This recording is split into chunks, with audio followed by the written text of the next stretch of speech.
Bwana Muga, the proverb. A healthy person who keeps begging for food is an insult to a generous farmer. A healthy person who keeps begging for food is an insult to a generous farmer. Mm-hmm.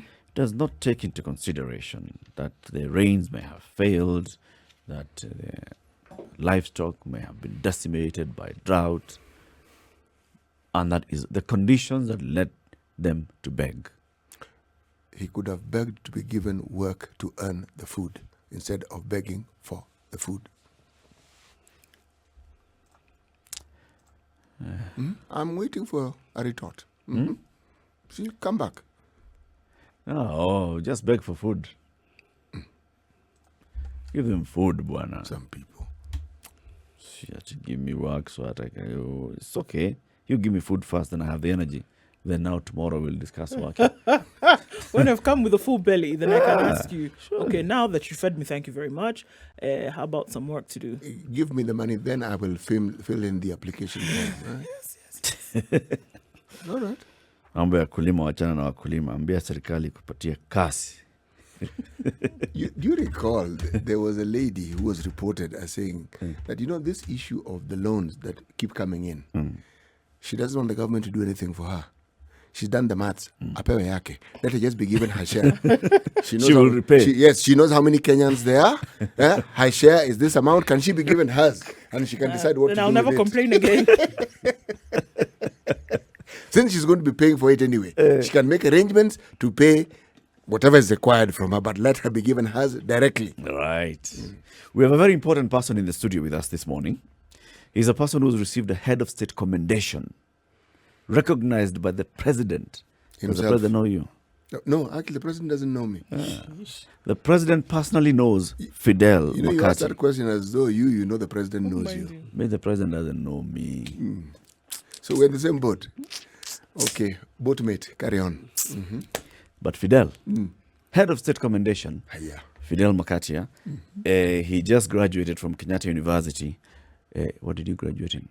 Electrical electronics engineering. Sorry, and electronics. Electrical and electronic engineering. Yay. Electrical and electronic. Okay. Engineering. All right. The electricity somewhere. Now, is it possible to explain electrical and electronic difference? Okay. Electrical deals with higher power and voltage than electronic. So electronic, like the gadgets we have, like phones, computers, they deal with the little current, lower currents and voltages. The electrical now is these high voltage transmissions, machines, all this equipment that consume a lot of power. The one that can kill you. Actually, I've got it. It's like from a religious perspective. Electrical, God. Electronic, pastors, priests. Okay, got it. So by the time it's coming from God direct, then at the pastor's priest is coming in lower voltage. Those are the gadgets. To you guys, for you to understand what's going on. Yes. Got it. Okay. You get it now? No, I've got that one. It has seeped in, found a home. Mr. HSC here is a team leader, and he leads a team of other engineering and other students from KU who are doing some big stuff. Now, they got some grant. They won a grant of 1 million shillings from the Kenya Space Agency. We were talking about Kenya Space Agency to develop some satellite. He'll tell us the size of that satellite and all. But what they want to do is to address that whole issue of your proverb today. The one I'm bringing, the angle that I'm bringing. Food insecurity because of very many things in agriculture. Okay? Agricultural disasters happen and we need to predict. For us to predict, we need to have some eye up there in the sky that looks and tells us, kitaumana. And then it tells us, avoid it by doing this, or address it and mitigate it by doing this and the other. So this gentleman and his colleagues, and he'll tell us about them, they have won a grant to develop a satellite and take it up there, and then it will sort us out. Have I said it correctly? Yeah, you see? Yes. So tell us about your group. It's called what? The KU Cube. Yeah. Okay. So earlier, late last year, we saw a proposal from, it's actually my dean who forwarded me a proposal, Dr. Mambo, proposal to by KSA, Kenya Space Agency, for universities to apply to be given research grants that deals with like capacity building for space programs. So what part of what we did, we thought about, okay, because we had just finished building the ventilator, the Tibavent ventilator. So there was a lot of free time and a lot of knowledge and a lot of, what's it called, adrenaline to do other stuff. So what we did is so I sat down and said, okay, part of what engineering is supposed to do is to solve the problems that engineers basically are people who apply knowledge of science to kind of make people's life easy. I would tell that to those guys at Kenya. Go on. So he said, okay, what is one of the most, so people were talking about fourth industrial revolution and all these technologies, 5G, what. But in Africa, that thing, it looks very futuristic. So he said, okay, but the space, because given that in the 70s, the space was actually, when guys were doing the space race, actually led to a lot of innovations in America, Russia, and even China, all those countries. So he said, okay, why don't we, first of all, show that we can use space to at least solve a problem which affects one of the Kenya's greatest backbone, which is agriculture. And we said, okay, early 2020, there was this locust invasion in the country, and the farmers kind of did not have eyes, so they just had to wait for the locust to reach them. So said, what if we gave them a way whereby they will know that this is a migration pattern of the locust? So and by this and this day, it might reach my place, let's say on Tuesday next year, or next week rather. So they'll prepare on time and see how they're going to address that problem, rather than just waiting to see what, if it's tomorrow, the day after tomorrow.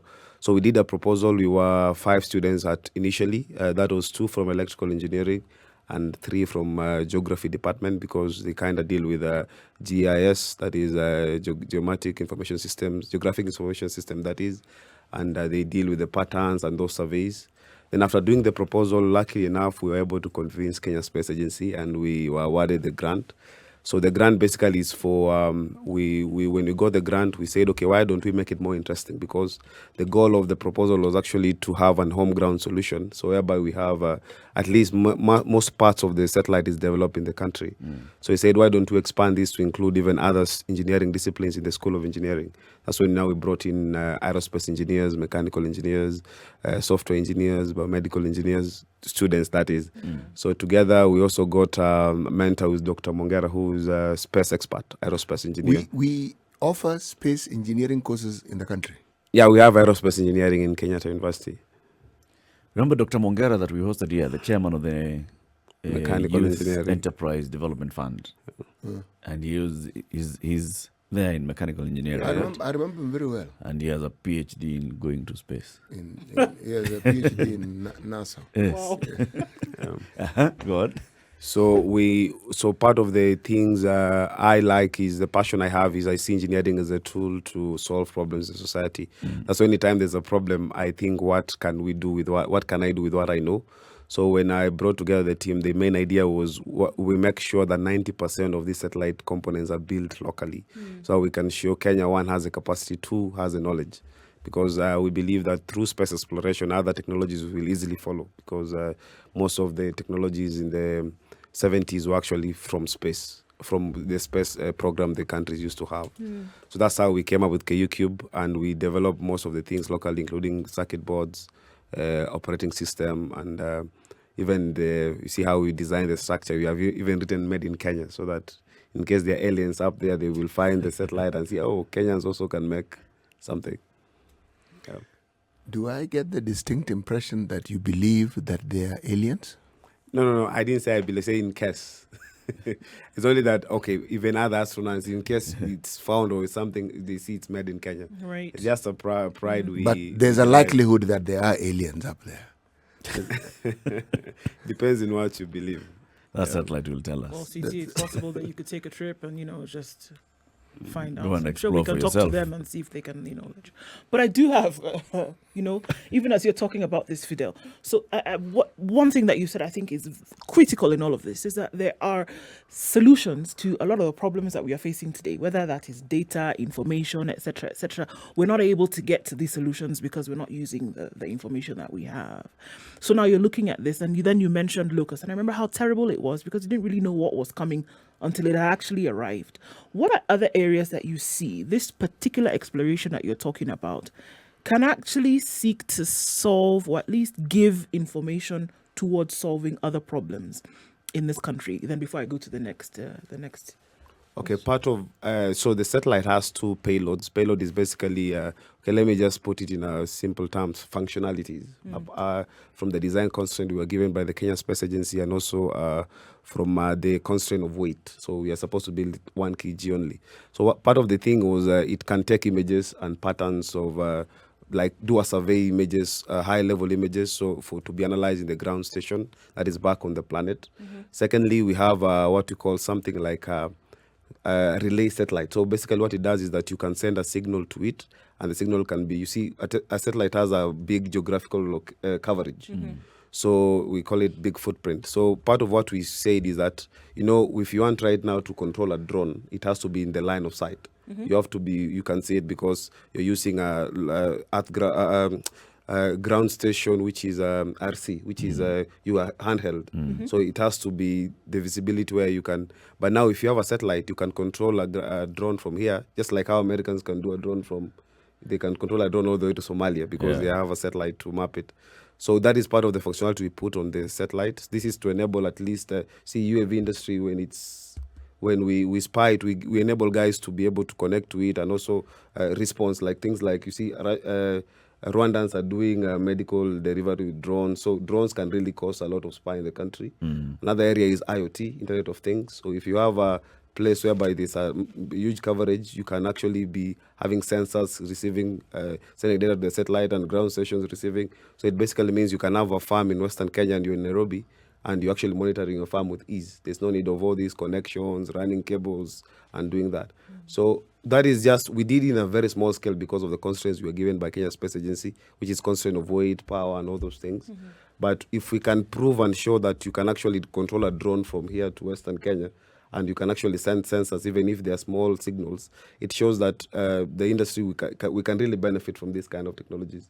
So there's really no need to, there is a lot of things we'll be able to show, as in there are a lot of problems we can be able to solve as a country with technology. Right. But something that comes to mind, according to people who understand these things infinitely better than I do, the Union of Concerned Scientists, for instance, who deal with such matters, according to them, there are 6,542 satellites orbiting around this planet. Okay? Of these, only 3,372 are active. The rest are not. And these satellites range from the scientific satellites. Put it this way, they cover the range of literally everything that you have mentioned. What stops us from asking somebody to position their satellite so that we can also benefit from it? Why must we build our own and then send it into space when there are already people who are doing this very same thing that we're saying? And some of those satellites even focus not only on this continent, but even on this country. So I think that's a good question, and I'll answer it this way and say, first of all, you see, the main essence of developing the satellite was a research. So this is, that process of developing a satellite will actually inspire, it's called renaissance, rebirth of knowledge in the country, because guys will say, okay, how do we do this? How do we get it best like these other guys? So through that research, there are a lot of things which will come up. Not only satellite, but other technologies will be developed. For example, if we start manufacturing space-grade motherboards here, there will need to be industries in Kenya which are developing this kind of motherboards. You see, that is a form of employment and also research. So we have that uniqueness whereby it's locally developed and made. So it also means that our so guys also space programs will be part of the university curriculum and all those things. There'll be research centers in our universities. So rather than just hiring a satellite by somebody to be used for such an instance. Number two is the issue of, there's something called data. You see, if we own our own satellite, it means the data is ours. Everything, we have control over everything. Rather than if we have, let's say we're using one of SpaceX satellite, it means that also guys in SpaceX can actually access what we have because we're actually getting from them. When you were starting to do this research, after seeing the call for applications by the space agency, you must have done a lot of research and seen who else in Kenya has done this kind of work. How many people or how many organizations, how many students from Kenya have done this and sent a satellite to space? So I think that's a good question. So the first people to attempt was the University of Nairobi, where they partnered with some other guys in abroad to do a satellite. It's called Kibokiv, and they launched it some time back. So theirs was mostly a telemetry satellite, so just sending data down and not images, so just temperature, humidity and stuff. So that's what they did. And also during there's also another other people, they're called the Omarichet. They are also developing their Nano-satellite. So also, so those are the people we found that they did. But now, as we were coming up in a different angle, whereby we have, it's just like he said earlier that it's not necessarily being given the fish, but being taught how to fish. So necessarily we have that means that we have our approach is that why don't we develop this capacity here? So if we can show, the issue is showing. So it can be done here 90%. It means that companies, maybe private, maybe government, will start coming up saying, okay, we offer satellite solutions, we offer. So that is our value we are bringing on board. Yeah. When we started using mobile phones, we started with those giant SIM cards. And then we went to micro SIM card, cut a little bit. Then we went to the nano SIM card, which is a small thing that now we use on our mobile phones. Now, yours is a nano satellite. That means it's very small, isn't it? Yeah. How small is it? And how much does it weigh? So 1 kg at most, that is the constraint we were given. And the size is 10 centimeters by 10 centimeters by 10 centimeters. So it's a cube. That's why it's called KU cube. So 10 by 10 by 10 and a maximum of 1 kg. So that is how it is. The reason for this is because it's very expensive to send objects up there. So you actually charge per weight and size. So say what they had in mind. By who? The landlord of space. No, the guys who give you the vehicle. So you see, you have to put it on top of a rocket before you can send it up there. So that is expensive. So what the reason why they give constraint of size and weight is because of this. So that when they are sending, let's say they want to send, let's say KU cube to space, they can combine it with other satellites which are the same size. So to save on, kind of like you use a matatu rather than using a personal transport, so you can save on cost. It's like putting them in one container and then loading them onto a ship. I'm interested in the mechanics of this now. So now, so obviously to be able to gauge things like, geographical patterns, weather patterns, movement of livestock and things like that, even when we're talking about like the locust issue, which I thought was very, very interesting. So what happens? Like, break it down. What happens? So this satellite piggybacks on a rocket, goes out into space. What happens there? How long is it there? And then right here, down here, what are you then able to read? For example, on this particular one that you're producing, what are you producing it for specifically? And then what is the process that happens now when it is up there? That's an interesting question. So after we launch it, our satellite is called a LEO, that is a lower Earth orbit satellite. So basically, it's supposed to be 200 kilometers from the Earth's surface. So I don't know if I should go deep, but the orbit itself is elliptical. So what it does is that it revolves around the Earth in an elliptical orbit. So it's like an oval orbit. So basically, the satellite has a camera on it, low resolution camera. The reason why it's low is so that we can save on one, bandwidth of sending data images. Number two is also power. So what happens is that when it's up there, we are making sure that it faces the ground by using attitude control mechanism. We're using passive one, which we are using permanent magnet, because in space there is let's say no friction because there's no air. Right. So the magnetic force of the Earth is very powerful there. So we are using other magnets kind of to align it so that it always faces down. So the images, the satellite, the camera always faces down. So the images sent are always right angled to the ground. Then, so what happens is that we are sending this through a radio link. So basically, we're using 438 megahertz. That is the frequency we're using. So once we send it to the ground station, that is where we are now running a machine learning algorithm. The reason why we're doing that is because the images we are sending to the ground station, they are compressed. So this is to save one on the bandwidth, number two, save on power. So what the algorithm does is does what we call image reconstruction. So basically, let me just explain this in a easy term. Yeah. For example, we hover around this standard building. We notice the first time we hover around, we notice that there is this is the building, so we send that image as it is. The next time you're hovering around, we are sending only the changes in the pattern, not the entire image again, because you already have the image. Yes. Okay. So we just okay, something has changed. So that's what we send. When you send to the ground, the algorithm is able to reconstruct and match the former image and what has changed. So this enables us to see patterns and all those prediction. So after seeing patterns, the machine predicts, okay, the machine learning algorithm in the ground session predicts, okay, this is the migration pattern of the locust or livestock or these things we want to see. So it takes around 98 minutes to go through its orbit.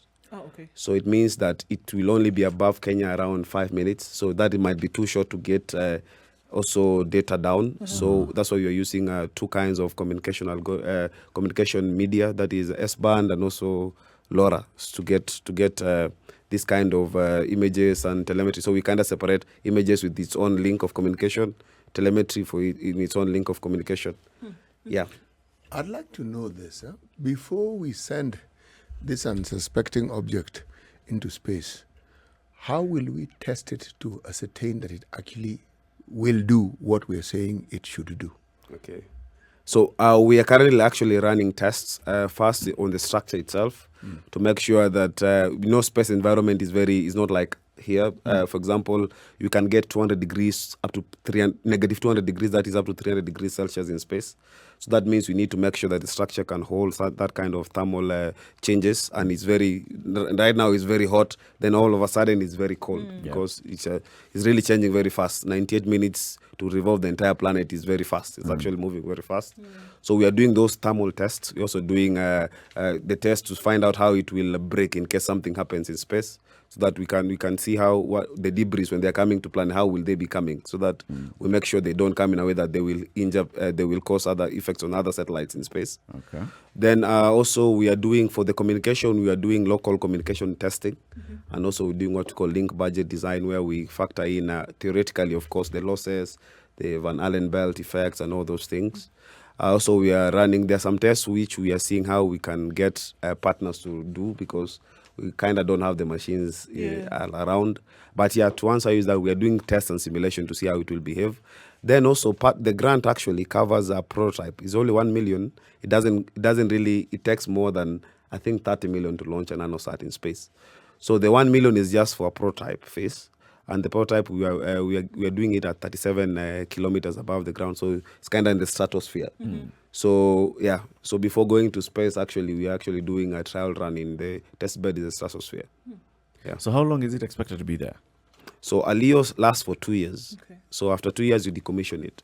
So by decommissioning it, are you calling it back, or are you saying you can now die and stay up there? Yeah, that's why he said, you remember the statistics he gave, there are a lot of satellites which are not used. 50% are just up there. Yeah, so it means that once you decommission, it has become unreliable, so the data you're getting cannot be relied, so you just disconnect the link to them, because you cannot send them back here. Right. So they just remain there. Neither you're going to send a rocket to go pick it up and bring it but back. sometimes they fall from space. Yes, they can fall also Yeah. from space. Long before they used to detonate them, when they used to be few, but now it started causing some effects. On the others, Debris. Yeah, and also on the people on the planet, because big satellites, when they're detonated, when some particles might find their way, so they said, okay, we are just decommissioning. So we kind of like leave them to go, Hanging, and if they can literally. go out and maybe get lost in space or something. what that means is that space is beginning to get crowded. Yeah, that's one actually of the disadvantage of having satellites. The orbits get crowded because they are very, get crowded. Yeah. And the information, the relaying of information. Now, I have to preface what I'm about to say.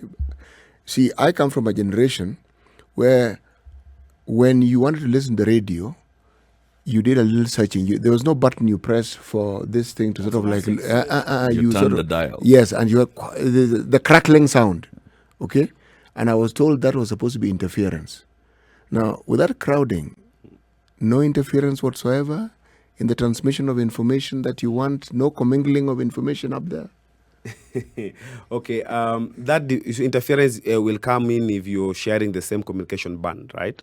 So, like, let's say I'm sending this band, let's say 400, you're also sending 400. But now, with advance in technology, we are able to filter those interference out and get the right signal. Number two, once a satellite has been used and decommissioned, basically means there's no communication back to the ground station, or if there is, it's not that frequent. Okay. So it means you have the chance to filter your signal and get it ready before you get it. So interference is not really a major issue. It might be there, but it's not that major. So the major is that they are crowding that orbits. So next time, let's say in the next 50 years, there might not be space maybe for, let's say, Uganda to launch theirs or Tanzania. Yeah. There are very many questions that come here, in terms of who manages all those satellites up there. On Earth, we know that various organizations, for example, the Kenya Civil Aviation Authority is in charge of our airspace, and it allows and it creates routes for planes. Who gave you the route? Is yours now, for example, the KU Cube Circle? Is it written there on the yellow line? Inapitia this route to come back? All those questions you'll be answering. This is Kenya's biggest conversation, the Situation Room. We are speaking with Fidel Makatia. He just graduated from Kenyatta University with a Bachelor of Science in Electrical and Electronic Engineering. But he's a team leader of KU Cube Nano-satellite project, a group of engineering and other students from Kenyatta University who are working on a project to send a nano-satellite to space to help us in monitoring agriculture. These things that matter to them, the numbers, for example, they applied for a grant of $1 million and they got $1 million. They are sending a satellite with specifications. It has to be a maximum of 1 kilogram heavy. Theirs is now going to be 10 by 10 by 10 centimeters cube. And that's why they're calling it the nano cube, the KU cube. Mature, intelligent talk every morning. Spice up yourself.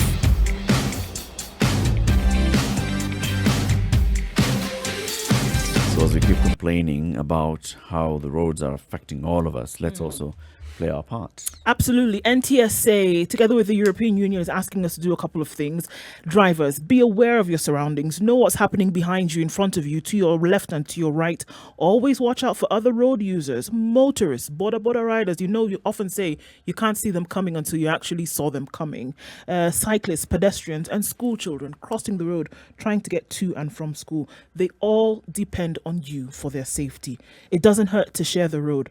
Always wear your seatbelt, focus when you're driving, use your signals correctly, look around before making a turn, and remember, speed that thrills is speed that kills. Usalama Barani starts with you. Fika Salama, brought to you by NTSA and the European Union. Border riders, they approach you from both sides of the road, from your left and from your right. Now, if you're on Mombasa Road, I can fully understand why they do that. There is no space for them to actually ride. They're sharing the same road with you, which is squeezed, which has earth in the middle, on the side. So they are trying to maneuver as best as they can. And usually they maneuver with your side mirror. They end up hitting it. You can't see them coming until you do. Well, actually, motorbikes move fairly fast.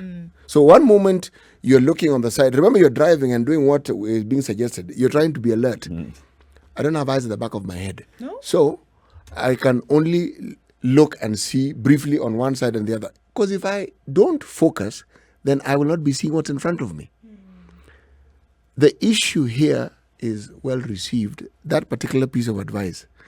If this road and the construction of it took into account other users, pedestrians, motorbikes, cycles, then this discussion would be a completely different discussion. And these contractors that we have now currently, are they telling us that this is the same way they build a road in their country? Hakuna.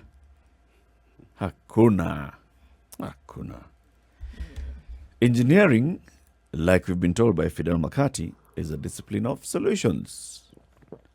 Creating solutions, making things efficient. And as we continue this conversation about, the KU Cube Nano-satellite project, we've had conversations on this show about innovation and protecting innovation. Is this innovation of yours protected in any way? Yeah. So part of the IPs we have, we're actually filing them. The first thing we're doing is consolidating the IPs because most of the things in the innovation might not be patentable because they are things which already existed. Just if when you say IPs, we're talking about intellectual property, Intellectual isn't property, it? yeah. Right. IP Okay. is intellectual property. So we are consolidating the intellectual properties in the innovation. Then we're actually gonna, before launch, we're actually gonna protect them. Yeah. And part of them, of course, I've said that we're doing an operating system for our satellite, which will be the first one to be done in this side of the world, actually in Africa. So after we do that, we can be able actually even to lease for other guys think about doing space exploration instead of developing their own operating system, kind of like Windows but for space. We can lease it, like give them license to use. Right. Now, you mention patent. Are there any things? Are there any items? Are there any processes that we've innovated that we can patent? So patenting, for example, the Tiba ventilator, which I took part in last year, is patented. So you can patent a new innovation, a process, a service. But the main guy in the country is called KIPI. So that's where you go to file your patent and give your claims, and they get investigated. And what's the and coverage of the patent? Is it only Kenya, East Africa, East and Central Africa? So for KIPI, covers Kenya. If you want Africa, you have to go to an organization called ARIPO, that is for Africa. Yeah. In Zimbabwe. Then for the world, you also have to go to another organization. But KIPI covers Kenya. It means that if guys go to Uganda, you might not be really protected. What was when you did this with the ventilators? What was your experience with trying to get it patented? Did you have a smooth experience, or did you have? The best part is what I've learned my journey so far as an innovator and an engineering student, now a graduate engineer. Well done. Is, Congratulations, I know that, sir. Thank Yes. you. Is that you learn to walk on the shoulders of giants, because most people want to do it alone, but there are guys out there you can rely on their strength. So what I mean by this is that when we came up with the idea of the ventilator, and it was an idea and rejected by us. Patent is owned by students, but we found a person we can work with, that is Kenyatta University. So when we work with Kenyatta University, we realize that, for example, Kenyatta University has a directorate of IP. They have it's called Chandara Incubation and Business Center. So they have like an IP office there. So once we started off, they actually started filing claims.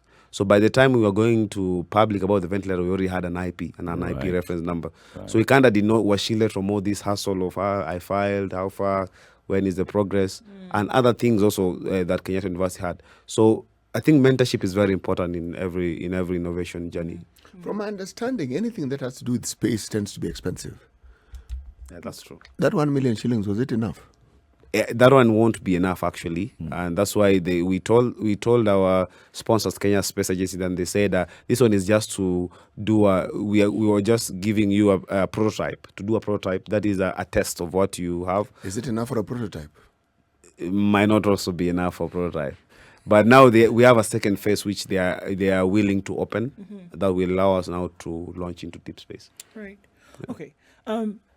Fidel, even before this started, obviously you being recognized by the president, and that was in line with other things that you had done, spaces that you were entering into, excuse me, because of innovation. Now I'm looking at the bigger picture here. What do you feel then your role would be, the role of other innovators in this country, to then bring about matters development issues and say, look, beyond the recognition, because it feels good, absolutely, isn't it? Yeah, true. But then to actually use your knowledge in these spaces that can actually develop things in this country and move us away from this, in my opinion, heavy interdependence on others. That there are things that we can actually start to do in this country that will not require outside intervention, will not require this begging hand all the time. But that if we focused inward, that we can actually have homegrown solutions to the things that plague us. Yeah. What do you think your role, things like this that you see, what do you think your role is with the knowledge that you have, and that the knowledge that others have as well, contributing to this? With, of course, the much needed help and support of government. We can't even run away from that or others. Yeah, so that's a very good question. I think when I was in In campus, there's a lecturer who taught us something called the Pareto Principle, where 80% is caused by 20%. 80% effect caused by 20% of the causes. So I basically think, a role of the people we have, innovators who call themselves innovators in the country, is basically to kind of like pay the price that will pave the way for the industrial revolution. So we might not have it easy when we start, but we really have to persevere and make sure we pay that price. One is either if you can't come up with an innovation or you cannot proceed to the market, you can inspire people. You can actually train them. I remember when I used to be in campus, I used to train guys on these fourth industrial revolution technologies, just to make sure the entire university community has at least knowledge on these things, so that you never know what they will solve, because it's just a step at a time. And some innovators might be the ones paying the price for others. When they come, they find it easy. Kind of like the US. There are guys who in California long ago, it was a desert. So there are guys who actually did all the paying of the price in the Silicon Valley. Right now, we see it as a hub. Right. And companies just come anytime and they start off. But there are guys who started off the Silicon Valley. So in Kenya, we are starting also that journey. I think motivation is very important, more than because we have tried. Some people have said I've tried government funding and they cannot access. I remember there's a time I reached a point whereby I asked myself, okay, I've tried this, I've tried that, I didn't get any grant. So I said, maybe I should behave like JFK. Ask not what your country can do for you, but ask what you can do for your country. So I think for innovators, people who are trying to go out there at this stage, which the country is still trying to find a grip, their role is basically to make sure they get it right, so that when these other guys come behind them, they find it easy. And that's how we can move Kenya to the next stage. This ventilator, I liked this story very much. Innovated, tested, it worked. Yeah. And then? So, a ventilator is it's a medical machine which is very critical. It's actually it's a critical medical machine. So basically, what companies do, the fastest I think they have ever R&D'd a ventilator is 6 months, and testing it takes even 7 years sometimes, depending on the laws governing such kind of equipment in a country. So basically, what happened is that we managed to do our ventilator in 3 months. So that's half the standard time people usually take.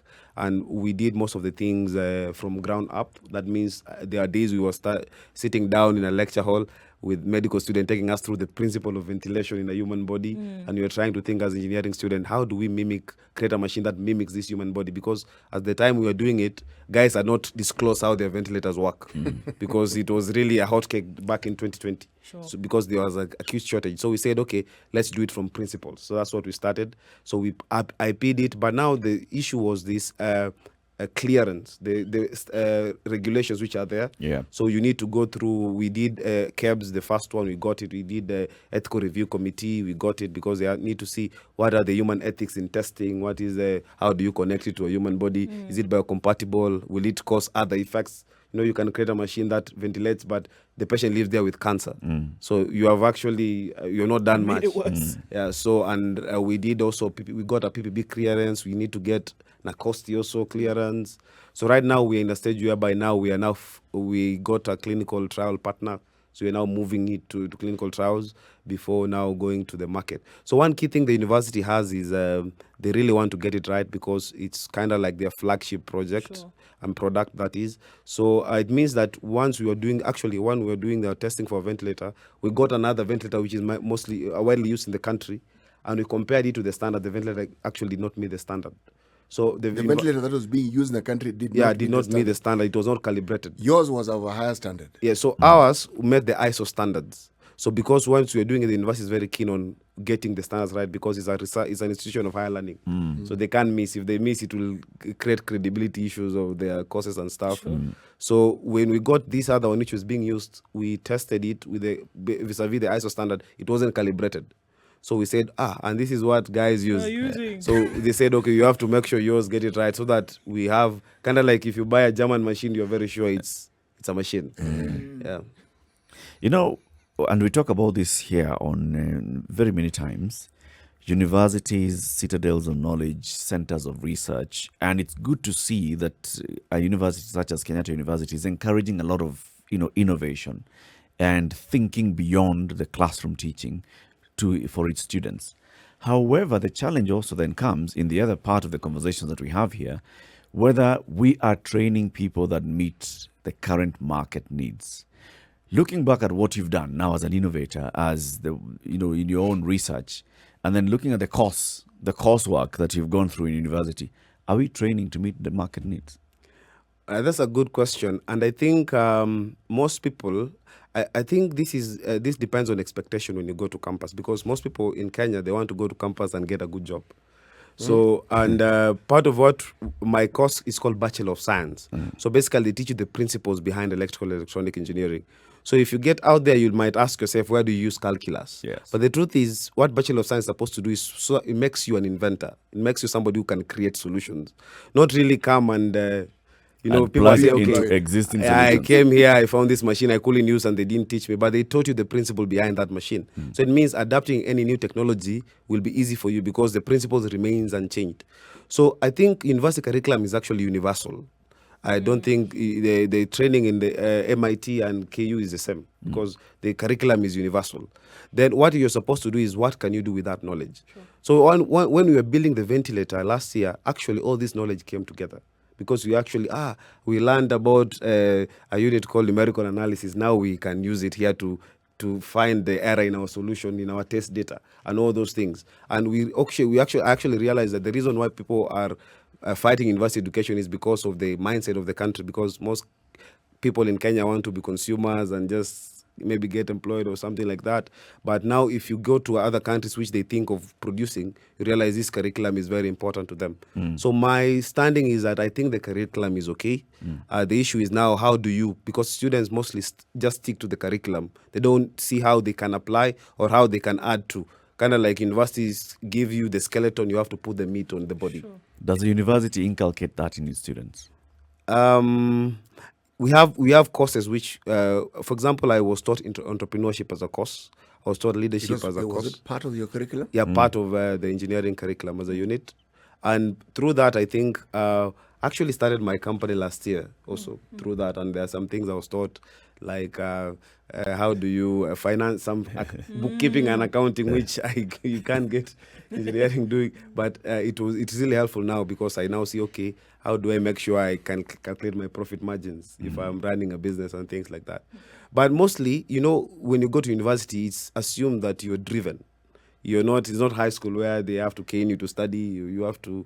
So if you're there, actually, you should be driven. I should know at the end of my study, final year, what am I expected to do? I'll give you an example. Myself, when I joined first year, I already knew that by the end of the fifth year, I'll be joining a PhD program. So that actually influenced my way of studying through the university. It's something that you were determined to do. Yeah, something that I'm looking forward to do. So I have to say, okay. So it wasn't something that was inculcated in you when you got to university. No, I wanted to do PhD before I joined the university. So I was driven towards that. So most of the things I did. Why did you want to do a PhD? Okay, I believe that before you can you can change the game, you have to master the game. There you go. So like, if I want to change how engineering is perceived in the country, electrical engineering, then I have to master it, because you have to know the rules before you can change the game. That's what I believe. But it might not be true for other people, but for me, I think it's true. It's true for everything else. By the way, that's also universal truth. Just that not everybody has that perception. Yes. Not everybody will look at it in terms of, okay, so I want to study this so that I can influence change at some point. Others will be saying, I want to study this so that I can start earning as soon as possible and make the big bucks and walk around saying, I'm engineer so-and-so, engineer Fidel. Or you get your qualifications, and as far as you're concerned, you have arrived. Whereas on your graduation day, you're actually being told you've just begun. Yeah. Yes. Sure.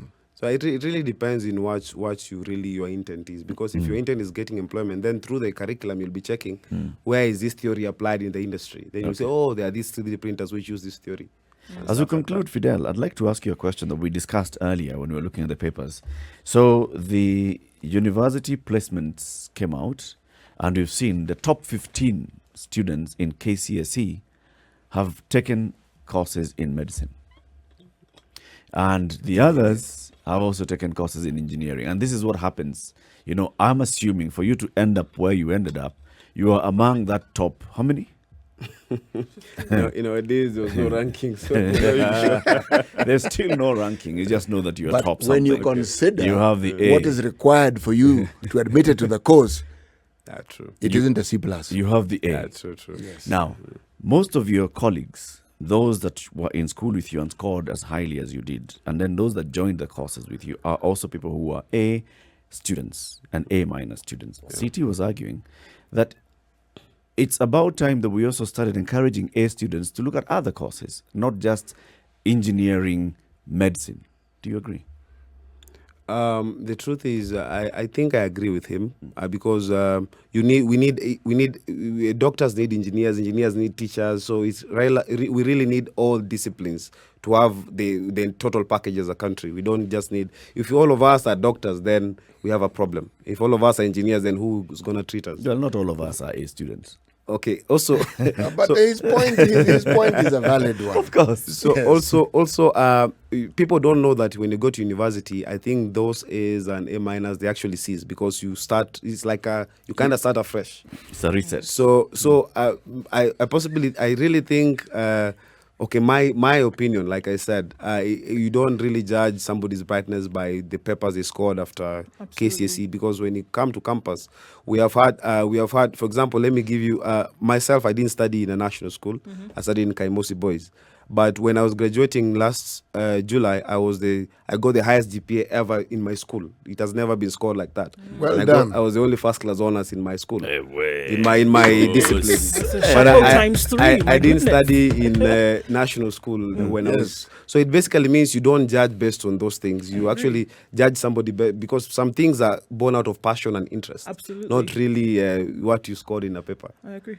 Yeah, that's my. But like I said, it's just my opinion. No. Thank you so much for validating the opinion point I was matters. laboring to make this morning. Thank you. You've made CT's day. It's been my day. Opinion is very important. Yes. Okay. Speak to your fellow students. I mean, not your fellow students. So, fellow engineers and fellow people like you who are thinking of innovation, who are in school, and they're just wondering, how do I move from here? I'd like to innovate, but I'd like to secure funding or grants. I can't. I'd like to get some support. I can't. What would you tell them? So first I'll tell them it is possible, it has been done, and it can be done. So if you can build actually a medical machine, right now we are building a machine that goes to space, and it's actually locally built here. So it means everything is possible. Actually, technology can solve most of the problems we have as a country. So I know there are hurdles during that journey when you're designing this issue of funding and stuff. But I think the best thing that worked for me is this mentorship issue, like finding guys who you can work with. So you don't have to do it alone. You can find guys you can work with, either as mentors or partners, because there are guys who already at least worked maybe half the journey. There are guys who are good in some sector. So locate somebody who can mentor you or partner with you so that he can help you, so that your focus can actually be on what you're doing. Also locate a good team, because most of the projects, all the projects I've done with the team. And the team is very good because it actually cushions you and helps you. So, for example, the ventilator, I couldn't do medicine and engineering and software at the same time. So I had to include medical students inside, software engineer students, so that my focus will be embedded systems and electrical engineering. So that you can do it, you can be a masterpiece. So it can be done. It is doable. We have done it, and it's possible. Just keep on pushing it. Thank you very much. Fidel Makatia, Head of State Commendation. Next time we host you here, we hope you'll be having the OGW, right? Golden And Warrior. And we're also asking us, and they call it the State House. Tell us so that we can accompany you. I will tell you. You want to go to State House? So that we can also go and ask Man is for aiming HSC. for space. You're thinking about just up a hill. My brother. You've got to start somewhere. It no is CT? it is that pursuit of space that got him to State House. Yes. And since he's already going there and he can invite it again, You just want to I'm go to State hanging House. on to his State House, coattails. let's start there. Thank you for joining us today, Fidel. Okay, Have a thank you, lovely Bob. day. And also go back and say hello to your team, the students who were there, and your mentors as well at Kenyatta University, as well as Dr. Victor Mongera. Okay. Tell him we said hello. Okay. Sure. Thank you so much. Mwambie amesalimiwa na CT. This is the Situation Room, the only way to start your day.